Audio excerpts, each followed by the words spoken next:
So this film did not have a theatrical release in Mumbai where I stay. Hi guys, this is Farhad and you're watching me on my channel Popcorn Reviews with a double S. If you're new to this channel, please smash that subscribe button and like the video. So the film that we are going to be discussing today is the new Tamil film which is called Chithha, which is now streaming on Disney Plus Hotstar. Now I had my eyes on this film for a very long time simply because I could not watch the film in a theater simply because it did not release in a theater near me. The Mumbai circuit absolutely did not release this film, and I remember it releasing on the weekend of 28th of September, and I had counted like around 10 odd releases that were there, which brings me to the discussion that given the number of film industries that we have in our country, are the number of screens equivalent to that, are they in proportion to that? On top you also have certain foreign films that are coming in from Hollywood or elsewhere. Too many number of films, but are the number of theaters enough in this country? Any which way, the film Chitta did release on OTT platform Disney Plus Hotstar, and I got my chance to watch the film last night. So then, is Chitta worth your time? Let's find out.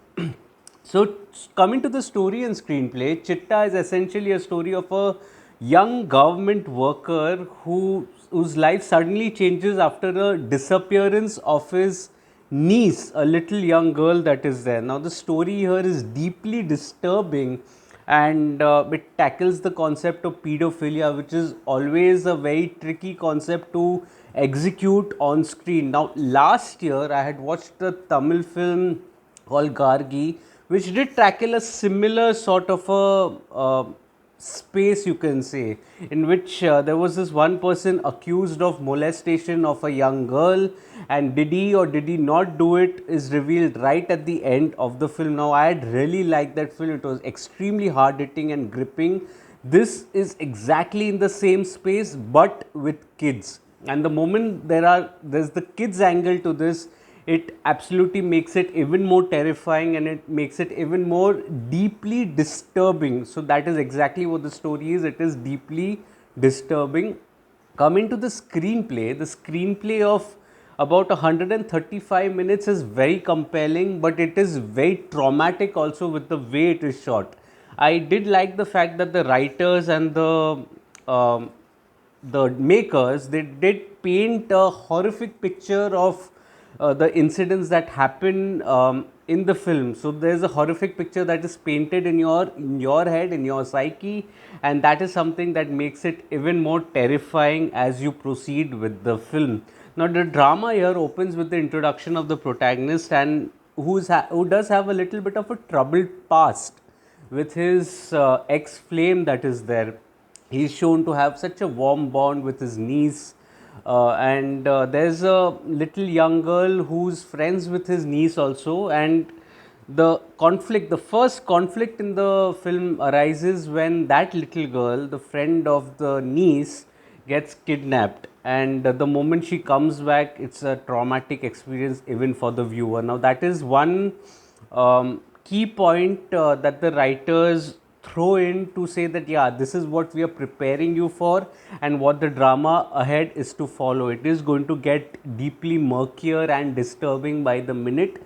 So this is what we have to offer. Leave if you want right now, but you don't leave because it is so compelling and engrossing that you want to stick by to see what happens with the characters. And the proceedings here are engrossing and engaging, particularly after the disappearance of the little girl, the niece that is there, which almost switches the genre suddenly from a drama, from a leisurely drama to a thriller. Almost it unfolds like a serial killer film, and that is something that I think deserves a lot of credit, must be given to the writers here. The writers have done a phenomenal job here in playing with the atmospherics and indulging in the investigation that is there, while also painting a horrific picture in the minds of the viewers who are fearing the worst for the little child.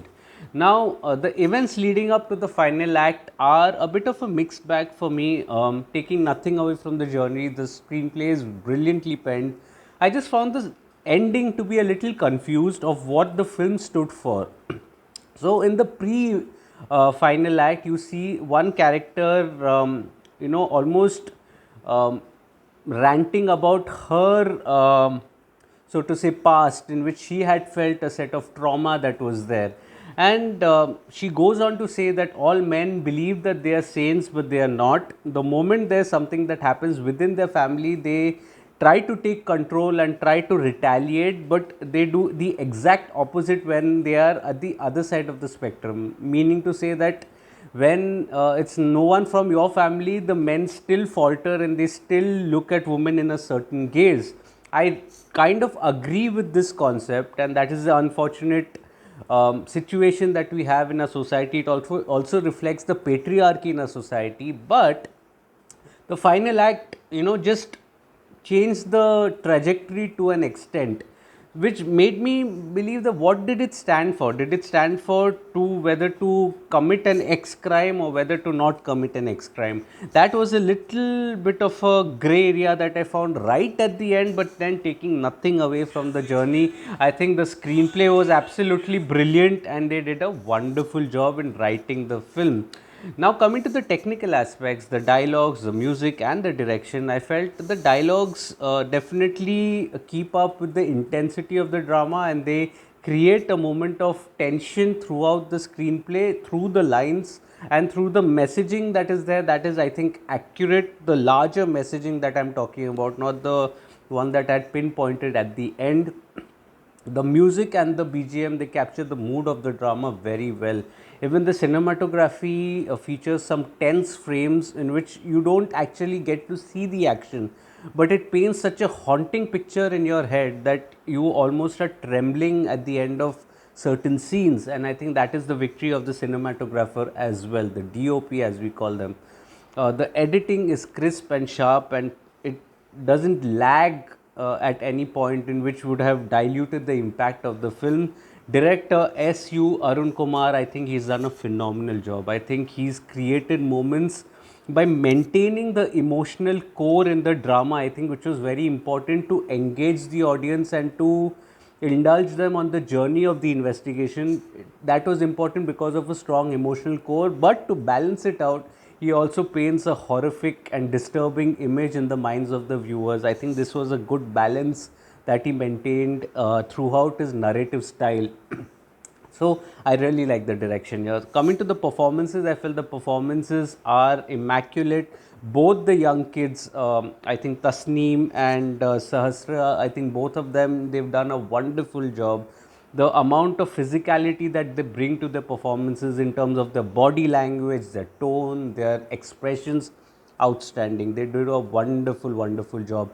Suresh and Balaji, both of them are earnest and sincere, and they do a wonderful job as well. Anjali Nair, I think she was top notch as the mother of the little girl Sahasra. I think she was wonderful to watch, did an amazing job. Even better was Nimisha Sajayan. I think she's an incredible actor. She's done so much good work in the Malayalam film industry, and here I think she strikes a chord with the Tamil film industry also. There's another hit that she delivered, the film that I have not watched yet, Jigar Thanda Double X, which I will get to when there is an OTT release. But Nimisha Sajayan has shown wonderful temperament and she expresses herself beautifully, particularly in that final act that I was talking about. But it is Siddharth who delivers a magnificent performance. I think he was outstanding to the core. There's a certain innocent streak in his eyes that are there, which compel you to invest in his character, even when he is undergoing investigation for a crime that he may or may not have committed. I think that is a sign of a wonderful actor, and then those same eyes of innocence are transformed into that of vengeance and revenge towards the end of the film, while also keeping the innocence intact, the naivety intact. And I think he's amazing in the film. The less said, the more I would say. It's anything that I say is lesser than what he's performed. He's done an amazing job here.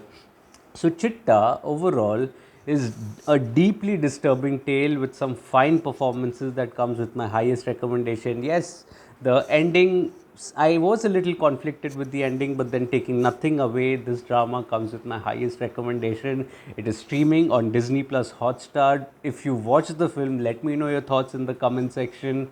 Like the video, subscribe to the channel, press that bell icon, share this video with your friends and family. Every little help helps a small creator like me. Thank you so much, by the way, for showing your love on my previous video of Katal. I hope I'm pronouncing it right now. It's Katal. Also, if you'd like to read my full review of Chithha on my site, Popcorn Reviews with a double S, the link of which is in the description box below, do visit that as well. Also, follow me on different social media platforms like Facebook, Instagram, Twitter, and Letterboxd. I do not end up making a video on everything that I watch, but I do write a lot. All information is present on my site, Popcorn Reviews with a double S, and on my social media handles. I'll see you again soon, probably tomorrow. Let's see, fingers crossed. But then, until next time, thank you so much for your love and support, and keep showcasing this love for everyone whom you meet. Cheers. Thank you.